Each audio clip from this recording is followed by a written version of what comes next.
Education world में आपका स्वागत है दोस्तों आज ऑर्गेनिक केमिस्ट्री की सीरीज में हम शुरू करेंगे एक नया टॉपिक। वो है सहसंयोजक बंध में इलेक्ट्रॉनों का विस्थापन। यानी कि आपको मैं बता दूं कि जितने भी ऑर्गेनिक कंपाउंड है, कौन से कंपाउंड, ऑर्गेनिक कंपाउंड, उनमें अधिकतर क्या होता है, कोवलेंट बॉन्ड। कौन सा बॉन्ड, कोवलेंट बॉन्ड। क्या होता है भाई ये कोवलेंट बॉन्ड या सहसंयोजक बंध। तो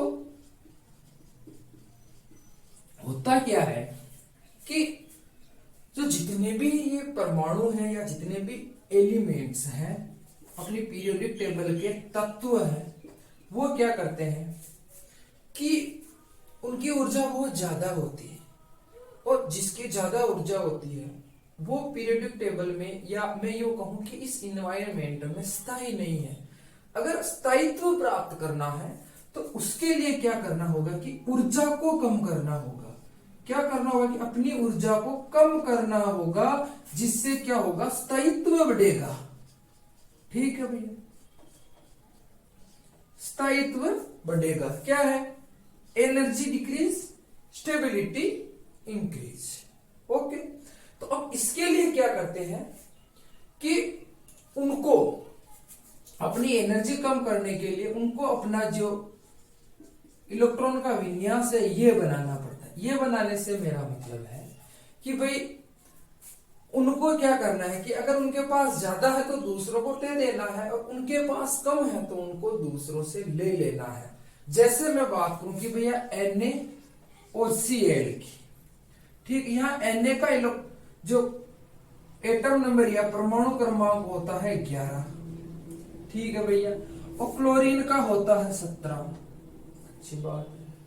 अब क्या हो रहा है कि इसको अगर अपना 2 8 कंप्लीट करना, तो देखो इसको तोड़ो, 2 8 और 1 10 हो ही नहीं सकता। इसको देखो 2 8 और 7, ये दोनों क्या होंगे कि 2 8 18 18 कैसे होंगे भी, 2 8 ये जुड़े तब ये आया, अब ये जुड़ेंगे तब क्या होगा, 18 होगा। लेकिन भाई 18 भी, यानी कि सीधी सी बात है कि जो ग्लोबल गैसेज है जिनको हम बोल रहे हैं अक्रिय गैसे, यानी जो 18वां में जो है ना हीलियम और neon, organ, krypton, xenon, radon, तो इनका क्या है 2 10 18 36 5 और ऐसे कुछ, तो उनके बराबर करना, तभी तो वो अक्रिय है। अक्रिय यानी कि वातावरण में शांत है, वो स्थायी है, उनको कुछ नहीं करना। तो सब अपना परमाणु विन्यास, इलेक्ट्रॉनिक कन्फिगरेशन इनके बराबर करना चाहते हैं, इलेक्ट्रॉनिक विन्यास, की भाई हम भी शांत स्थायी रहें एकदम इस वातावरण में, हम कुछ ना करें। तो उसके लिए क्या करें कि भाई जिसके पास ज्यादा है उससे ले लो, जिसके पास कम है तो यहां इसको जो ऑर्गन है उसके 18 के बराबर, इसको 1 चाहिए। लेकिन 2 8 10 वो 7 17 ही हो रहे हैं, और यहां पे क्या हो रहा है 11 हो रहे हैं, यानी 1 इसके पास ज्यादा, तो ये क्या करेगा, इसको दे देगा। अब इसने क्या कंप्लीट ही इसको दे दिया है, कंप्लीट ही दे दिया है, तो मतलब यानी 2 प्रकार से हम इलेक्ट्रॉन का लेन देन कर सकते हैं। एक तो कंप्लीट दे दी, और एक ऐसा है कि हम साझा कर ले, हम बिजनेस कर ले। कैसे, देखो ये रहा हमारा कार्बन, इसका लिख देते हैं हम फर्स्ट स्क्वायर 2s और 2p2, यानी 4 चाहिए। ये रहा हमारा हाइड्रोजन जिसके सिर्फ 1, इसको चाहिए 1। ठीक है भैया, तो ये क्या करेगा, ये इसके पास जाएगा और कहेगा कि भैया हम बिजनेस कर ले। बिजनेस कैसे, ये मेरा, मैं ये लो, इसके पास भी 1 है, इसको डैश से दिखा देता हूं मैं, और इस वाले को क्रॉस से दिखा देता हूं। ठीक है, 4 कैसे कि ये 1 इसको दे देगा, तो ऐसे करके इसका हो जाएगा 2s1 और 2p3 यानी अर्धपूरित जो पूर्ण भरित होने का प्रयास करेंगे। तो ये लो भैया, ये कहेगा ये लो, इन्होंने साझा ऐसे किया कि जो कार्बन का एक इलेक्ट्रॉन है जो कार्बन में भी गिना जाएगा और हाइड्रोजन में भी गिना जाएगा, यानी इसके दो कंप्लीट, इधर से इसने इसका लिया दो कंप्लीट, इसने इसका लिया दो कंप्लीट और इसने इसका लिया। ठीक है भैया, दो कंप्लीट, इन सबके दो कंप्लीट। अब इनके चार, 1 2 3 4, 1 2 3 4, ये 8 इसके, यानी इनका भी हो गया इनका भी हो गया। तो इस प्रकार का जो साझा वाला बंध बनता है या साझा वाला जो ये लेन देन होता है, जिसमें भैया एक तू दे दे एक मैं दे दूं, तो उस ऐसा वाला जो बॉन्ड बनता है वो बॉन्ड कहलाता है सहसंयोजक बॉन्ड। क्या कहलाता है? सहसंयोजक बॉन्ड या कोवलेंट बॉन्ड। ठीक है भाई, यहां तक समझ गए? कौन सा वाला? साझा वाला। और ऑर्गेनिक कंपाउंड में अधिकतर यही चलता है। चलो ये चलता है। तो अब इसमें इलेक्ट्रॉन का विस्थापन वाली जो चीज है उसको पढ़ने के लिए भी एक चीज और पढ़नी पड़ेगी। मैंने पहले भी कहा है और मैं अब भी कहूंगा, ऑर्गेनिक केमिस्ट्री को स्टेप वाइज पढ़ोगे ये समझ में आएगी। जिस दिन एक भी स्टेप खा गए, जिस प्रकार हम सीढ़ियों पे मुंह के बल गिरते हैं, वैसे ही ऑर्गेनिक केमिस्ट्री के एरिया में गिरेंगे। ठीक है, तो अब उससे पहले एक टर्म आती, वो आती है विद्युत ऋणता। मैं इंग्लिश में कहूं तो इलेक्ट्रो नेगेटिविटी। अब ये क्या है? देखो मेरी बात सुनो, इन सबके पास कार्बन है, सॉरी इन सबके पास, सब जितने भी एलिमेंट्स हैं 118 के लगभग है, अपनी पीरियोडिक टेबल या आवर्त सारणी है, उन सब के पास इलेक्ट्रॉन है। इसका मतलब इलेक्ट्रॉन माइनस चार्ज वाला है, यानी कि उनके अंदर माइनस चार्ज तो है। अब ये जो माइनस चार्ज किसके पास ज्यादा है, किसके पास कम है? देखो अपनी पीरियोडिक टेबल जैसे मान लो ऐसे है, ये दो, फिर यहां से फिर 1 2 3 यानी कार्बन, नाइट्रोजन, ऑक्सीजन और ये आपके हेलोजन और ये आपकी ग्लोबल गैसेज का है। ठीक है, और ये मान लो यहां तक, और यहां ये ले लो आपका हाइड्रोजन और बेरिलियम। ठीक, और यहाँ पे आपका ले लो 1 2 3 4 कुछ करके यहां से Sc से लेके जिंक तक। ठीक, इतना सही समझो। मैं पूरी बना दूंगा, पूरी बनाने में कोई नहीं, मुझे पूरी याद है, लेकिन मुझे यहाँ अपना समय और आप दोनों हमारा समय खराब नहीं, इतना सा समझो। ठीक है, तो जो इलेक्ट्रोनेगेटिविटी होती है, मैं कह रहा हूं जो चार्ज है वो इधर जाने पर बढ़ता है। मैं अगर हाइड्रोजन से यहां तक, ठीक है, मैं इनकी बात नहीं कर रहा हूं, ये अक्रिय है, इनको इसलिए ग्लोबल गैसेज कहा जाता है। ये इनर्ट है, ना तो ये बंध बनाती है ना ये, इनका कोई कार्य नहीं है, लेकिन ये इन्वायरमेंटल में मौजूद यानी एलिमेंट के रूप में तो है। मैं सिर्फ यहां तक की बात कर रहा हूं। ऐसे एलिमेंट जो बॉन्ड बना सकते हो, तो यहां से इधर में जाऊंगा तो क्या होगा? इलेक्ट्रोनेगेटिविटी बढ़ेगी, यानी एन, ई एन है ना, इसको शॉर्टकट में लिखते हैं ई एन। क्या होगी? बढ़ेगी। और अगर मैं यहां से इसके नीचे से, यानी यहां मैं फ्रेंशियम ले लूं और यहां पर भी कोई तत्व, और यहां पे मान लो ये जो इनके यहां पे एक और आई मतलब आयोडीन, तो यहां ये, यानी कि मैं नीचे से ऊपर जाऊंगा तो भी इलेक्ट्रोनेगेटिविटी बढ़ेगी, और मैं लेफ्ट से राइट जाऊंगा पीरियोडिक टेबल में तो भी इलेक्ट्रोनेगेटिविटी बढ़ेगी। ये चीज आप गांठ बांध लें। ठीक है, कहीं कहीं पे थोड़ा बहुत कुछ हो सकता है ऊपर नीचे, लेकिन ये कंप्लीट माने तो उस कड़ी में यहां पे आएगा अपना फ्लोरीन। तो फ्लोरीन की क्या ज्यादा होगी? इलेक्ट्रोनेगेटिविटी सबसे ज्यादा होगी 3.5 के आसपास, फिर उसके बाद ऑक्सीजन की, फिर उसके बाद क्लोरीन की, ऐसे करके ये बढ़ेगी। ठीक है, ये तीन का तो आप याद रख लो कि फ्लोरीन, ऑक्सीजन और क्लोरीन। ठीक है, तो किसकी हुई सबसे ज्यादा? फ्लोरीन की। और लेफ्ट से राइट जाने पे बढ़ता है, नीचे से ऊपर जाने पर भी बढ़ता। देखो बढ़ने वाली चीज को या इलेक्ट्रोनेगेटिविटी को इस सिंबल से आप याद रख लो कि भी ये ऐसे करके ऐसे बढ़ती, आप कहीं भी नहीं भूलोगे।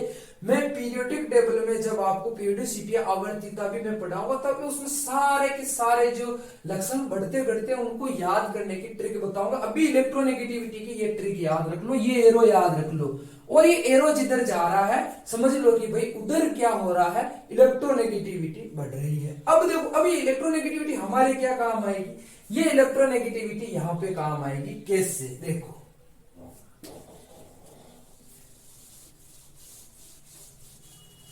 अब जब विस्थापन की बात हुई है, विस्थापन यानी डिस्प्लेसमेंट या ट्रांसफर, स्थानांतरण, बहुत सारे शब्दों से हम इसको पुकार सकते हैं।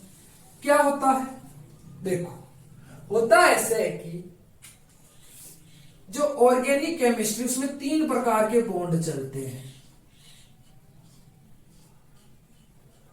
ठीक है।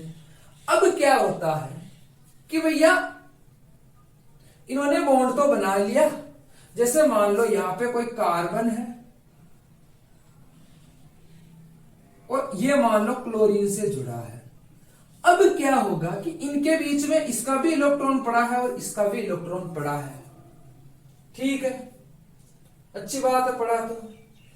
अब क्या होगा, अब जब साइंटिस्ट थे तो ये तो समझ में आ गया कि भाई कोवलेंट बॉन्ड है और इनके बीच में ही पड़ा है, लेकिन कई बार उन्होंने क्या देखा कि ये पॉजिटिव का रोल करता है और ये नेगेटिव का रोल करता है। तब रिएक्शन में जब रिएक्शन होती है तो इससे आके कोई पॉजिटिव जुड़ेगा और इससे आके कोई नेगेटिव जुड़ेगा। तो ये बात क्या हुई कि साइंटिस्ट या जो कहे उनके समझ में नहीं आई कि भाई क्या हो रहा है ये। तो उसके बाद से 4 चीजें और लाइमलाइट या प्रकाश में आई। कौन सी आई, पहली आई प्रेरणिक प्रभाव। कौन सी आई, प्रेरणिक प्रभाव। ये तरीके हैं किसके, इलेक्ट्रॉन के विस्थापन होने के तरीके हैं, प्रेरणिक प्रभाव। फिर आया इलेक्ट्रोमेरी प्रभाव और इसी के साथ आया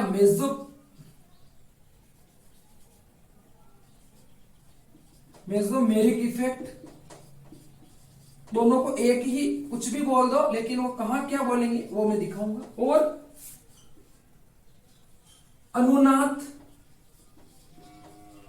इसको बोलेंगे इंडक्टिव इफेक्ट।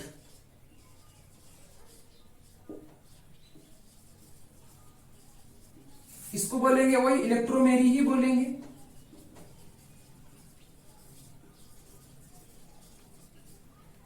इसको रेजोनेंस बोलेंगे। देखो मैं आपको इंग्लिश शब्द क्यों सिखा रहा हूं कि आगे जब आप पढ़ोगे तो कहीं ना कहीं इंग्लिश वर्ड आएंगे, इसलिए इनको याद रखें। और एक होता है अतिसंयुग्मन, यह साइंटिस्ट थे जिन्होंने इसको बताया, बेकर-नाथन इफेक्ट, ठीक है। बेकर-नाथन प्रभाव इफेक्ट या अतिसंयुग्म बोलेंगे हम, हाइपर कंजुगेशन। चलो तो ये 4 प्रभाव हैं या ये 4 वो चीजें हैं जिसके द्वारा मैं आपको दिखा सकता, मतलब मैं आपको बताऊंगा कि इलेक्ट्रॉन का विस्थापन कैसे होता है। तो देखो प्रेरणिक प्रभाव में क्या होता है, सबसे पहले हम चलेंगे, पहले ये 4 चीजें आप नोट डाउन कर रहे हो तो कर लो भी। इन 4 चीजों से या इन 4 चीजों के द्वारा इलेक्ट्रॉन का क्या होता है, ट्रांसफर होता है। देखो अब प्रेरणिक प्रभाव क्या है, देखो आओ प्रेरणिक प्रभाव पर। सबसे पहले तो इसमें यह याद रखो कि जो प्रेरणिक प्रभाव है वो अस्थायी है।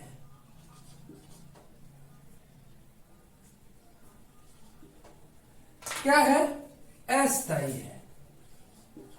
अब ये होता कैसे है, चलो आ जाओ।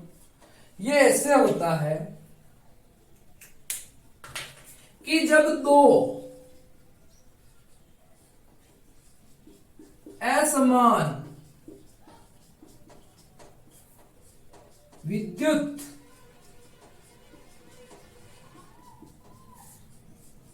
ऋणता वाले तत्व सहसंयोजक बॉन्ड बनाते हैं, बंध बनाते हैं, तो उनकी विद्युत ऋणता के कारण उनके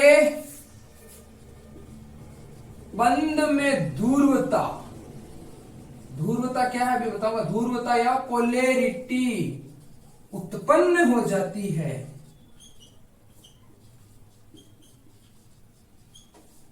क्या हो जाती है? पोलैरिटी उत्पन्न हो जाती है जब दो असमान विद्युत ऋणता वाले तत्व क्या बनाएंगे, कोवेलेंट बॉन्ड बनाएंगे। तो विद्युत ऋणता के कारण उनके बंध में पोलैरिटी, पोलैरिटी किसको बोलते हैं कि भाई जैसे बॉन्ड का या तो घूम जाना किस वजह से, या जो इलेक्ट्रॉनों का है वो चार्ज का बट जाना, वो चीज कहलाती है पोलैरिटी। अब देखो आप, अब तो अपने टॉपिक पे, हमें उससे नहीं, हमें विद्युत ऋणता से मतलब है कि अब देखो कैसे कि भैया ये जो कार्बन है, मान लो ये कार्बन, और ये किससे जुड़ा हुआ है, क्लोरीन से, ठीक है। यहाँ पे ये लो, ये वाला अपन एक कंपाउंड ले लेते हैं मिथाइल क्लोराइड। अब इसमें क्या होगा कि ये कार्बन और कार्बन है, तो यहां पे क्या रहेगा, इन दोनों के ये पड़े रहेंगे, ये इसका, तो क्या होगा कि इसकी विद्युत ऋणता ज्यादा है, जिसकी वजह से ये क्या करेगा कि ये, जिसकी विद्युत ऋणता ज्यादा है, या विद्युत ऋणता को ऐसे समझो कि इलेक्ट्रॉन को खींचने की ताकत, पुलिंग ऑफ इलेक्ट्रॉन, ठीक है, उसको खींचने की जो ताकत है वो है विद्युत ऋणता। और वो कैसे बढ़ रही है, राइट, लेफ्ट से राइट जाने पर, तो राइट, तो ये तो भैया लेफ्ट में ही है और ये राइट में है, पीरियोडिक टेबल में है ना, तो किसकी इलेक्ट्रोनेगेटिविटी ज्यादा है, क्लोराइड। तो ये क्या करेगा, इलेक्ट्रॉन को अपनी ओर खींचेगा और बॉन्ड में क्या ले आएगा, पोलैरिटी। तो अब उससे क्या होगा, ये लो भैया, मान लो उसने खींच लिया, ठीक है, ये एक अस्थायी प्रभाव है, ये जरूर याद रखें, स्थायी नहीं है। और ये जब कब उत्पन्न होता है, जब कोई रिएक्शन हो रही है और जब कोई ग्रुप उस पर अटैक कर रहा है, जो स्पीशीज है, जिस स्पीशीज की हम बात कर रहे हैं उस पर अटैक कर रहा है, तब ये उत्पन्न होता है। इसीलिए होता है ताकि जो अटैकिंग ग्रुप है वो किस पर जाके जुड़े, या किससे जाके अपना बॉन्ड बनाए। वो मैं रिएक्शन मैकेनिज्म में आपको अच्छी तरह से बताऊंगा, अभी यहां इस चीज को समझ ले ताकि रिएक्शन मैकेनिज्म में आपको कोई प्रॉब्लम नहीं आए। तो क्या होगा भाई, इसके ज्यादा तो ये क्या करेगा, अपनी ओर खींच लेगा। उससे क्या होगा, देखो जैसे इसने अपनी ओर खींचा तो भैया इसमें क्या पार्शियली नेगेटिव हो गया और ये पार्शियली पॉजिटिव हो गया। क्या प्रभाव पड़ा, इसने अपनी ओर खींच लिए। यानी ऐसा मान लो कि पहले बीच में पड़े थे, अब थोड़े से इसकी ओर पड़े हैं। ये इलेक्ट्रॉन का जो पेयर है, क्योंकि इलेक्ट्रॉन और इलेक्ट्रॉन मिलके ही तो बॉन्ड बनाते हैं, यानी एक बॉन्ड दो इलेक्ट्रॉन से बनता है। तो समझ गए क्या है प्रेरणिक प्रभाव, कि भी जब दो असमान विद्युत ऋणता वाले तत्व सहसंयोजक बंध बनाते हैं तो उनकी विद्युत ऋणता के कारण बंध में क्या उत्पन्न हो जाती है, ध्रुवता हो जाती है। और जिसकी विद्युत ऋणता ज्यादा होती है, इलेक्ट्रॉनों का विस्थापन उसकी तरफ हो जाता है, और ये एक अस्थायी प्रभाव है। ठीक है, अब क्या हुआ, यहां तो क्लोरीन जुड़ा। अब मान लो मैं कह रहा हूं कि किसी स्पीशीज पे अब केवल एल्कीन पे ही अटैक हुआ, तो उस सिचुएशन में क्या होगा, उस सिचुएशन में क्या होगा कि मान लो ये, तो मान लो इस पे ये क्या करेंगे कि ये सारे के सारे क्या करेंगे कि अब उल्टा करेंगे, ये पुश कर देंगे इसकी साइड। इस मान लो इस वाले कार्बन की बात कर रहे हैं, तो यहां पे ये नेगेटिव हो जाएगा, ये पॉजिटिव हो जाएगा। और मान लो ये है,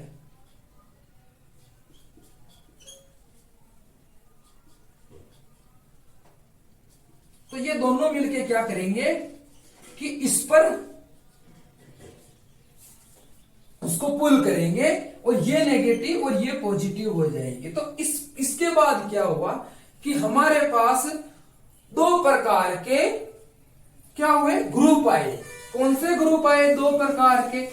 क्यों आए, क्योंकि इलेक्ट्रॉन नेगेटिविटी कहीं कहीं पर कार्बन की ज्यादा होती है, तो भाई कार्बन अपनी ओर खींचेगा, और जब कार्बन से ज्यादा नेगेटिविटी वाला कोई ग्रुप उससे जुड़ा है तो कार्बन से वो सारे के सारे पुश हो जाएंगे। तो इसके बाद क्या हुआ, आए एक तो प्लस आई प्रभाव वाले ग्रुप कौन से भैया, ऐसे, और ये इनका क्या गुण है, प्लस वालों का गुण ये है कि ये कार्बन की तरफ इलेक्ट्रॉनों को भेजेंगे, यानी कार्बन की तरफ धकेल देंगे।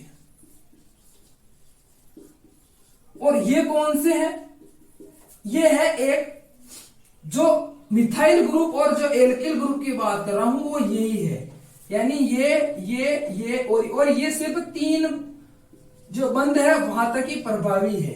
ठीक है, तो क्या होगा, ये लोग ये CH3, ये CH2 और ये CH3 और ये CH3 और ये CH3। अब क्या होगा कि भैया इतने सारे CH3 हैं, और एक बात हमेशा ध्यान रखें कि जिससे ये जुड़े हैं उस पर नहीं इफेक्ट करेंगे, उसके पास वाले पर इफेक्ट करेंगे, ये हमेशा ध्यान रखें।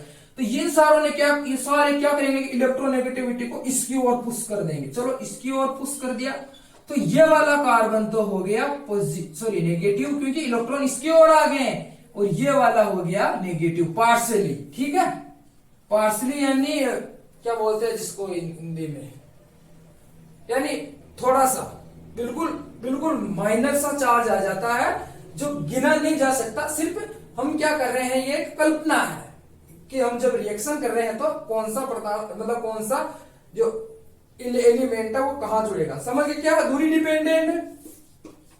अब इन दोनों के बीच में अगर होना है तो ये वाले प्रभाव डालेंगे, ये पुल करेंगे, तो उससे ये पॉजिटिव हो जाएगा, ये नेगेटिव हो जाएगा।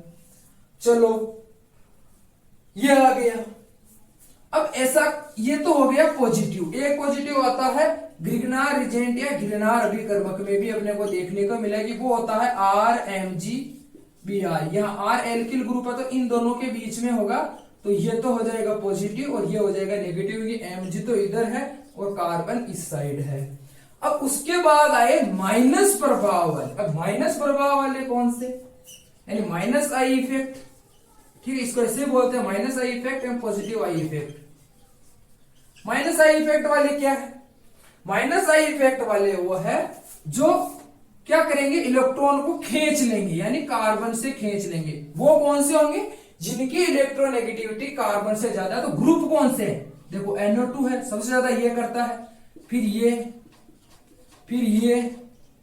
और फिर ये, ऐसे करके ये जो ग्रुप है ये क्या करेंगे, जैसे मान लो ये, और फिर उसके बाद फ्लोरीन, क्लोरीन और आयोडीन। ठीक, अब देखो ये घटता हुआ क्रम है, सबसे ज्यादा ये खींचेगा, फिर ये खींचेगा, ये खींचेगा, ये खींचेगा। अब देखो खींचेगा कैसे, वो देखो ये कार्बन, ये और ये कोई मान लो येलो सा ब्रोमीन जुड़ा हुआ है इस कार्बन से। ठीक है, अब क्या होगा, प्रभाव कैसे होगा, ये अपनी ओर खींच लेगा क्योंकि इसकी इलेक्ट्रोनेगेटिविटी ज्यादा है। तो ये लो भैया, इसने अपनी ओर खींच लिया, ये तो हो गया पॉजिटिव और ये हो गया नेगेटिव। क्योंकि नेगेटिव कैसे होगा, क्योंकि इसके पास इलेक्ट्रॉन ज्यादा आ गए हैं। चलो भैया, ये तो हो गया, ये हो गया प्लस आई प्रभाव और नेगेटिव आई इफेक्ट। समझ गए होंगे आप कैसे, कि अगर ऐसे ग्रुप जो इलेक्ट्रोनेगेटिविटी ज्यादा रखते हैं कार्बन से, वो माइनस इफेक्ट देंगे, और जो कार्बन के बराबर या कार्बन से ज्यादा रखते हैं वो पॉजिटिव इफेक्ट देंगे। अब ये तो बात हुई एल्कीन। ठीक है, मैं सॉरी एक चीज बताना भूल गया, ये सिर्फ एल्कीन में ही होता है जहां पे सिंगल बॉन्ड हो। ये प्रभाव कहां तक सीमित है, सिर्फ सिंगल प्रभाव। डबल बॉन्ड आने के बाद ये इफेक्ट नहीं आएगा, ये सिर्फ सिंगल बॉन्ड पे ही आएगा। तो डबल बॉन्ड पर क्या होगा, देखो जब डबल बॉन्ड होगा तब क्या होगा, तब होगा इलेक्ट्रोमेरी प्रभाव।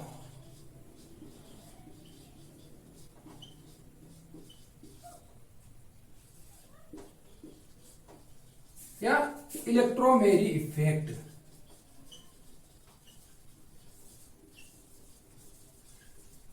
ठीक है भैया, इसमें क्या होगा, ये जब उत्पन्न होगा जब स्पीशीज में क्या हो,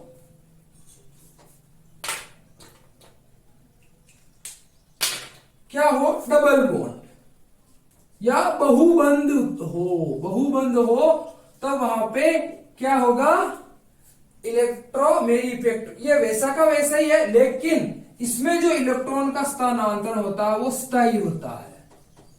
देखो अब कैसे स्थायी होता है, ये भी वैसा ही है। कैसा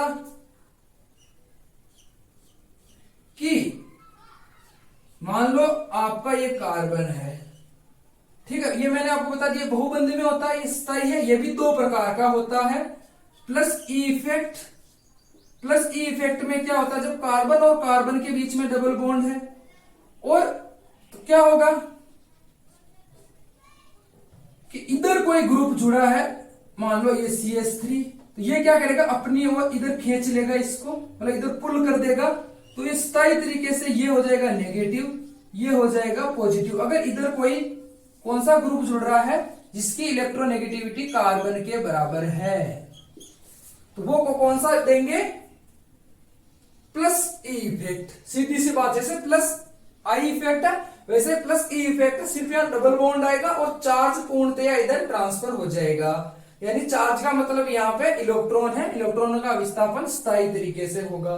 चलो ये अब एक आएगा माइनस ई। माइनस ई इफेक्ट में क्या होगा कि जो बहुबंध होगा वो ऐसे दो परमाणुओं के बीच में होगा जिनके इलेक्ट्रोनेगेटिविटी में अंतर है, जैसे कार्बन और ऑक्सीजन।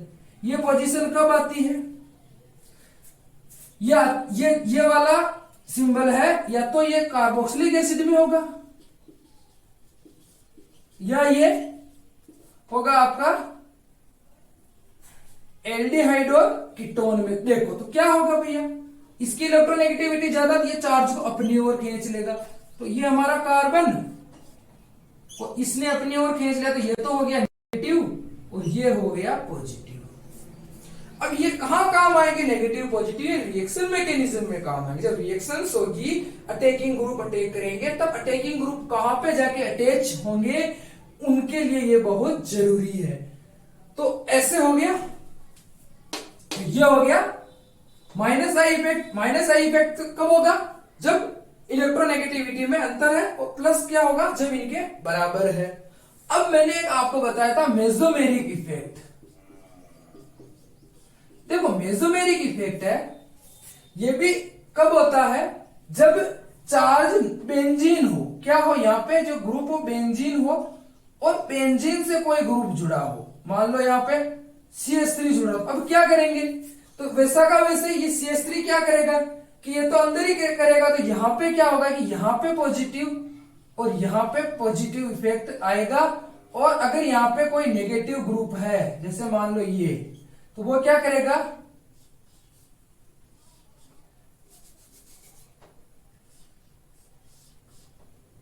तो वो क्या करेगा बाहर खींच लेगा, तो जो इफेक्ट है वो आएगा यहां पर, ठीक है। तो ये हो गया कि भाई चार्ज को पुश करेगा या चार्ज को पुल कर लेगा, मतलब पुल कर लेगा अपनी ओर खींच लेगा। तो ये जो इफेक्ट है ये मेसोमेरी कहलाता है। ये सेम टू सेम ऐसा ही है जैसे इलेक्ट्रोमेरी है, बस बेंजीन के केस में हम इसको मेसोमेरी कहेंगे, और जब अपनी सिंपल चेन है या अपने एलिफेटिक कंपाउंड्स है उनके केस में हम इसको इलेक्ट्रोमेरी इफेक्ट कहेंगे। ये हो गया आपका इलेक्ट्रोमेरी। अब इसके बाद एक चीज आती है, वो है रेजोनेंस। अब यह रेजोनेंस बहुत बढ़िया चीज है, अगर समझ में आ गई तो बहुत बढ़िया, और अगर समझ में नहीं आई तो फिर ये सिर पकड़ दिए सीधा। तो अब ये क्या है, देखो होता क्या है, जो अनुनाद बोलते हैं, इसको क्या बोलते हैं, अनुनाद, या मैं इंग्लिश में कहूं तो इसको बोलते हैं रेजोनेंस, ठीक है। अब रेजोनेंस में क्या होता है कि कोई भी जो मतलब एरोमेटिक कंपाउंड है, या उनमें क्या होता है कि कार्बन और कार्बन, कार्बन डबल बॉन्ड और कार्बन ट्रिपल बॉन्ड, हम बेंजीन को ऐसे दिखाते हैं ना, ठीक है। मैं इसकी आपको डेफिनेशन बाद होता हूं, थोड़ा इसके बारे में समझाता हूं।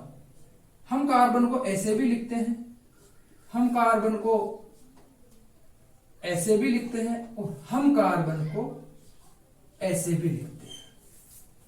क्यों लिखते हैं उसका कारण बता। अब देखो कार्बन और कार्बन के ये जो बीच का बॉन्ड होता है ये होता है पिकोमीटर, 134 पिकोमीटर, 120 पिकोमीटर। ठीक है, ये पिकोमीटर क्या है, 10 की घात -15 करके ये एक मानक है या एक नापने की क्या है, एक यूनिट है। बस आप इतना सा याद रखें। देखो ठीक है भैया, ये हो गया पिको। लेकिन जब साइंटिस्ट ने इसका ये वाला जो डबल बॉन्ड या सिचुएशन है या कोई सा भी जो 6 ही बॉन्ड है, ऐसे ही तो है बेंजीन, जब किसी भी एक बॉन्ड को उन्होंने नापा या तो उसका मेजरमेंट किया तो वो हमको मिला कार्बन कार्बन किसका, बेंजीन का, वो हमें मिला 139।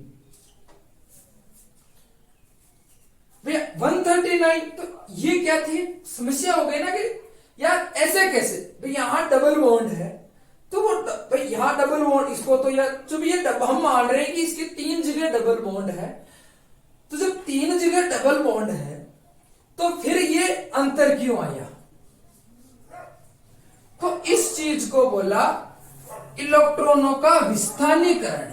क्या बोला, इलेक्ट्रॉनों का विस्थानीकरण। क्या कहलाई ये चीज, इलेक्ट्रॉनों का विस्थानीकरण या डीलोकेलाइजेशन ऑफ इलेक्ट्रॉन। अब क्या है ये उन्होंने बताया कि भाई ये जो रिंग है, बस इसमें ये जो इलेक्ट्रॉन है बाकी वाले पाई ये इस प्रकार फैले हुए हैं, नहीं कि एक जगह। इसीलिए इनके जो कार्बन कार्बन की बॉन्ड लेंथ है वो 129 पिकोमीटर है। तो अब इस चीज को समझाने के लिए फिर एक चीज की खोज हुई जिसको कहा गया अनुनाद। भाई आज मैं तुमको ये बता रहा हूं कि 129, तो तुम पूछोगे कैसे, तो उस कैसे का आंसर आएगा इस अनुनाद से कि जब हम क्या इसकी, अब इसकी डेफिनेशन मैं आपको बताता हूं। इसकी डेफिनेशन है कि जब हम किसी यौगिक को, जब हम किसी यौगिक को एक संरचना से नहीं दर्शा सकते,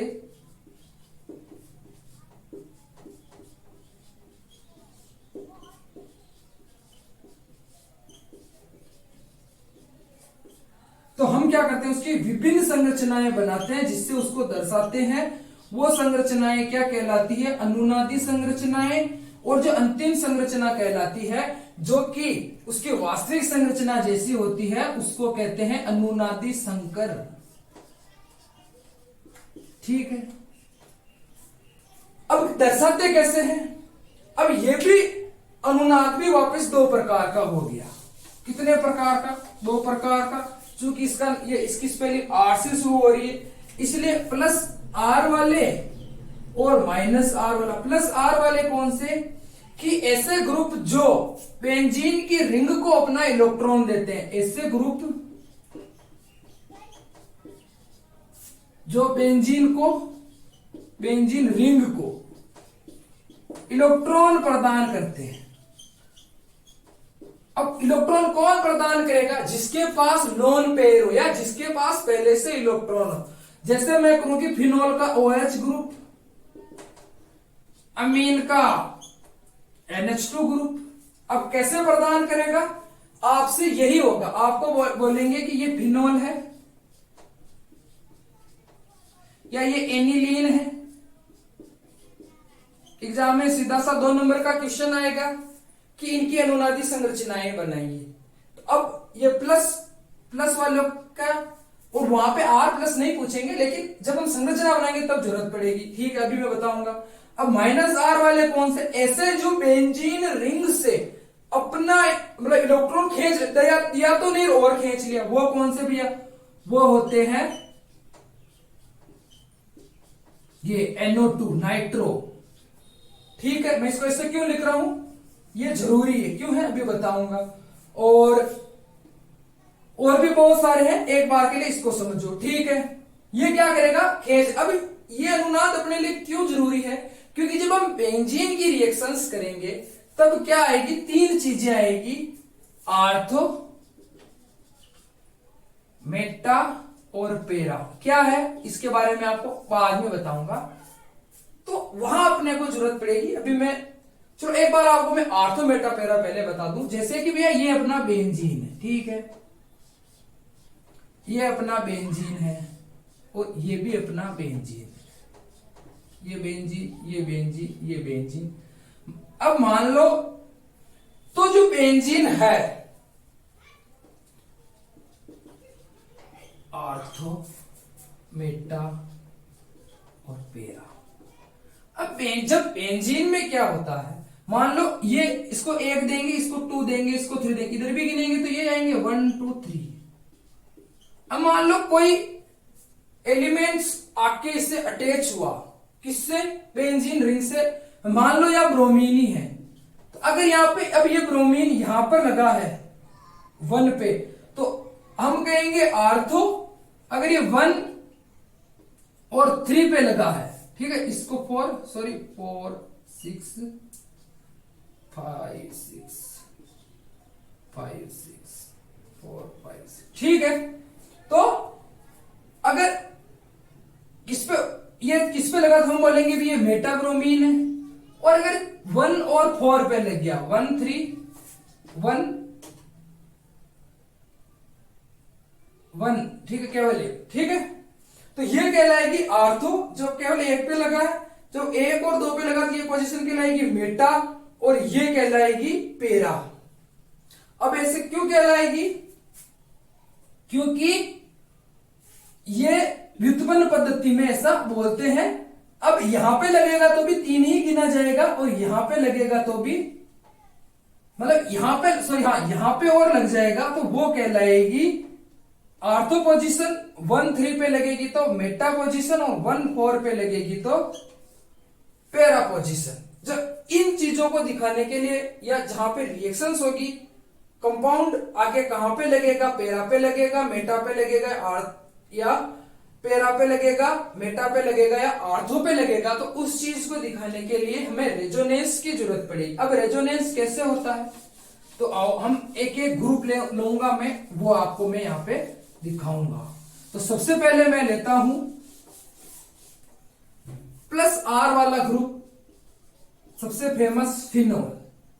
ये लो भैया, ये आपका फिनोल, इस चीज को फिनोल बोलते हैं।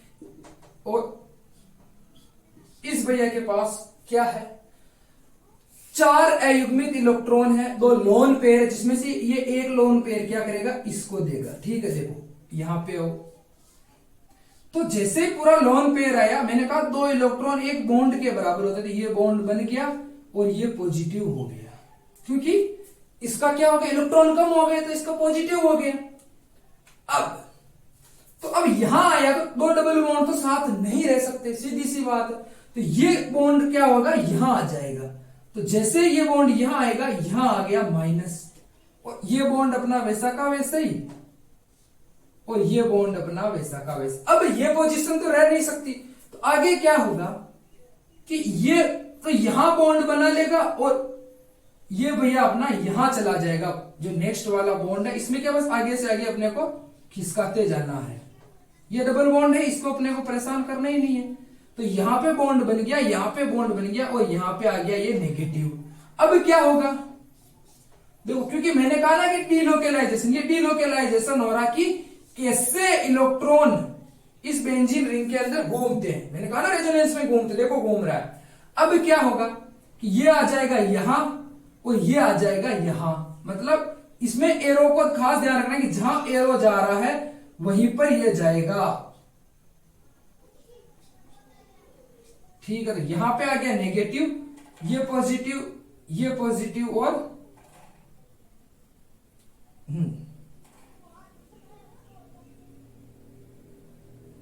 यहां पे आ गया बॉन्ड, ठीक है, यहां पे आ गया नेगेटिव और ये वापिस अपना OH वैसा का वैसा ही। नेक्स्ट में क्या करेंगे, देखो ये अपना वापिस ये आएगा यहां और ये ले लेगा अपने चार्ज को वापिस, ये OH और ये, और जो नेक्स्ट वाली स्ट्रक्चर बनेगी वो अनुनाद संकर बनेगा ऐसा। ये आपको जरूर एग्जाम में बनानी। देखो कैसे समझना इस चीज, वापिस समझाऊंगा। +R अनुनाद, प्लस अनुनाद कैसे, देखो कौन से ग्रुप दिखाएंगे? जो इलेक्ट्रॉन का युग्म बेंजीन रिंग को दे देंगे। इसने बेंजीन रिंग को दिया, यहां दिया सबसे पहले, रास्ता तो यही है ना, तो यहां पे डबल बॉन्ड, तो जैसे यहां डबल बॉन्ड और 2 डबल बॉन्ड, ऐसे वाली पोजीशन कभी साथ नहीं रह सकती।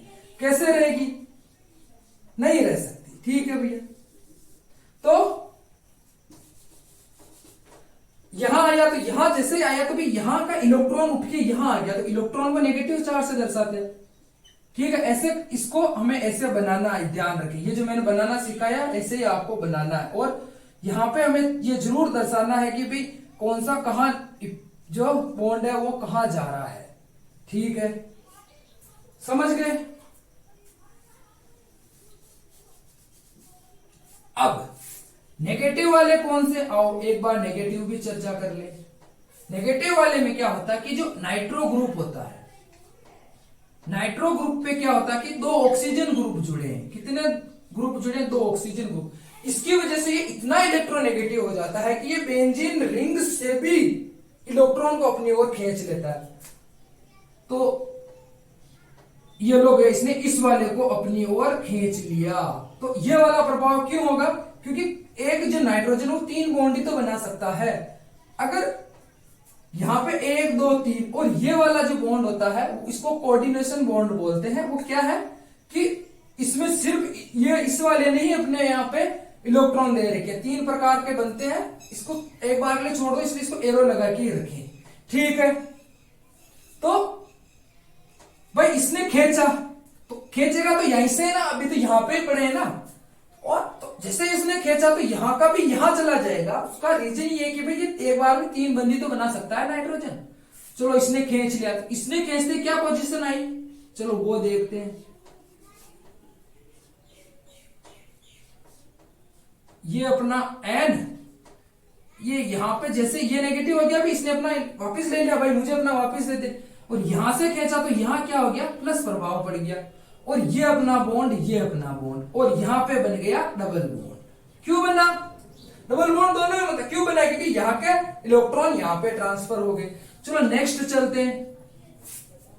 अब क्या होगा कि जैसे यहां पे गड़बड़ आई तो ये भाई आ जाएगा, ये बोलेगा नहीं नहीं यार तुम यहां इलेक्ट्रॉन भाई तुम यहां जाओ, इस गड़बड़ को सही करो। ठीक है भैया, ये लो,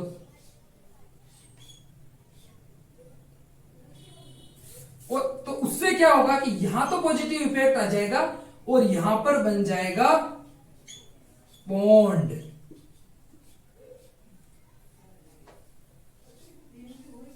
ठीक है, तो अब यह आया कि यार नहीं नहीं नहीं तुम भाई तुम यहां आ जाओ, मैं पॉजिटिव इफेक्ट को मेरे पास ले लेता हूं। ठीक है भैया, ले लो। और यहां पे क्या है कि इस प्रकार के, सॉरी एरो बनाते जाना, मैं भूल गया, जो दिखाएंगे कि भाई ये चीज ये भी हो सकती है और ये भी हो सकती है। जो डबल एरो होता है उसका मतलब ये होता है कि ये वाली भी हो सकती है, ये वाली भी। ठीक है, तो क्या हुआ, ये तो इसको तो अपने को छेड़ना ही नहीं है क्योंकि वहां तक हम जा ही नहीं रहे,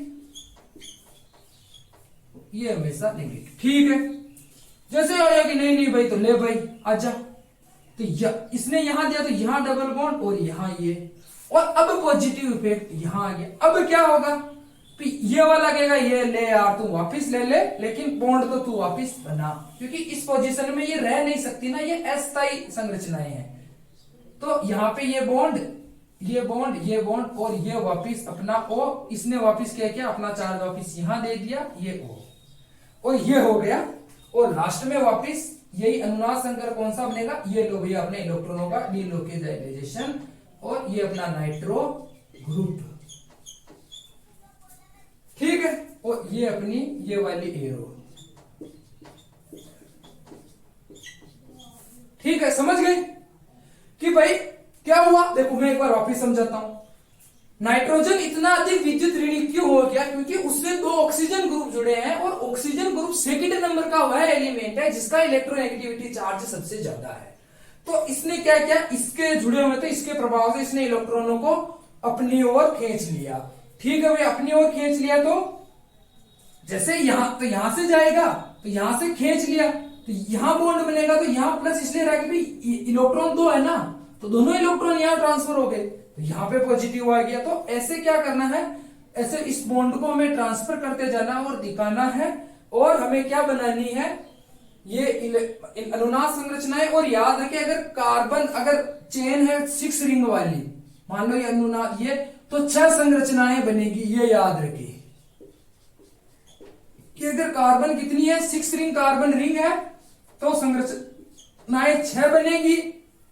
5 रिंग वाली है तो 5 बनेगी। ठीक है, देख लो आप, 6 है, 6 है। ये हो गया प्लस आर और माइनस आर या अनुनाद प्रभाव। यही आपका अनुनाद प्रभाव है। एग्जाम में आपको ऐसे दे देंगे, आपको बस याद रखना है कि जो रिंग से जो कार्बन है रिंग वाला, उससे जो ग्रुप जुड़ा हुआ है वो इलेक्ट्रोनेगेटिव, मतलब वो यहाँ पे इलेक्ट्रॉन दे रहा है या खींच रहा है। याद रखें, अमोनिया में देता है, अमीन जो होती है, क्योंकि यहाँ पे हाइड्रोजन ग्रुप जुड़ा है जिसकी इलेक्ट्रोनेगेटिविटी नाइट्रोजन से बहुत ज्यादा कम है। तो ये हो गया, क्योंकि यहाँ पे संयुक्त प्रभाव से माइनस आर उत्पन्न हुआ।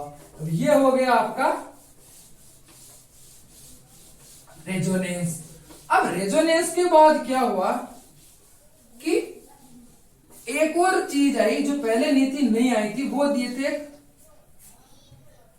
बेकर नाथन नाम के 2 साइंटिस्ट हुए, उन्होंने दिया।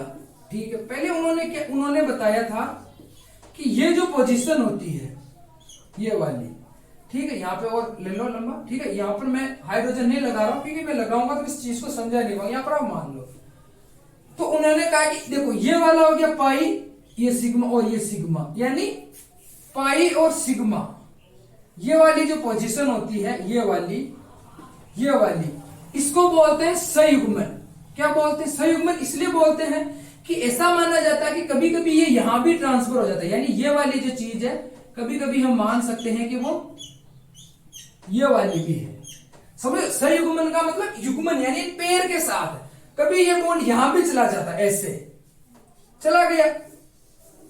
ठीक है, समझ गए भैया, यहां भी चला जाता है, तो इस चीज को बोलते हैं संयुग्मन या कंजुगेशन। ठीक है, कंजुगेशन से क्या होगा, देखो ये नेगेटिव हो गया, ये पॉजिटिव हो गया, ऐसे हो जाता है ना। तो अब बेकर, समझ गया आप कंजुगेशन क्या चीज है? ये वाली जो स्ट्रक्चर है ये कंजुगेशन। अब बेकर नाथन ने क्या बताया, देखो बेकर नाथन ने जो हमें चीज दी वो बहुत बढ़िया दी, हम रिएक्शन मैकेनिज्म इसे आसानी से कर सकते हैं। उन्होंने हमें बताया अतिसंयुग्मन,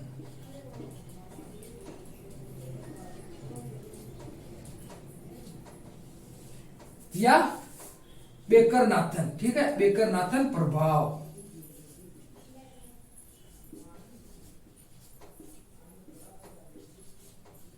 और इसको हम बोलेंगे, क्या बोलेंगे? Hyper conjugation. क्या होता है ये? देखो मैंने आपको संयुग्मन तो दिखा दिया। मान लो ये कार्बन है,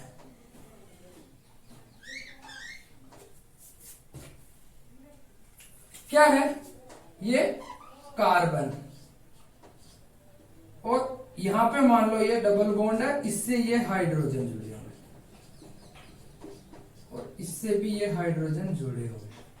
अब मैंने कहा ना कि जब दो पाइप बंद और सिग्मा बंद, ये जो चीज हो गई ये पाइप बंद वाला एरिया हो गया, और ये जो हो गई वो क्या हो गया? सिग्मा बंद वाला। तो क्या होता है कि अभी के लिए आप मान लो कि यहां सिर्फ क्या है? सिग्मा बंद है। क्या है? सिर्फ सिग्मा बंद है, और इससे ये 2 हाइड्रोजन। तो क्या होगा, कभी कभी क्या होता है कि जो सिग्मा बंद वाले होते हैं वो अपना यहां पे इलेक्ट्रॉन देके क्या कर देते हैं? इस चीज को ऐसे बना देते हैं,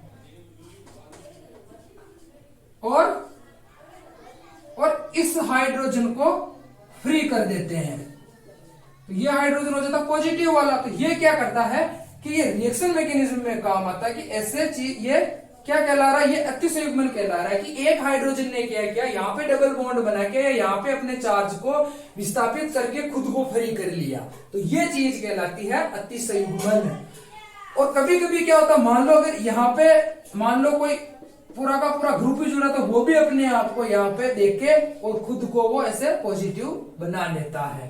तो ये चीज कहलाती है अतिसंयुग्मन या बेकर नाथन प्रभाव। और ये जो चारों विधियां हैं ये सहसंयोजक बंध में इलेक्ट्रॉन विस्थापन को समझाती है कि कैसे इलेक्ट्रॉन विस्थापन होता है, और ये रिएक्शन मैकेनिज्म में आगे काम आती है। इस प्रकार ये वाला टॉपिक यहाँ कंप्लीट होता है। अच्छा लगे तो सब्सक्राइब करें, शेयर करें। धन्यवाद।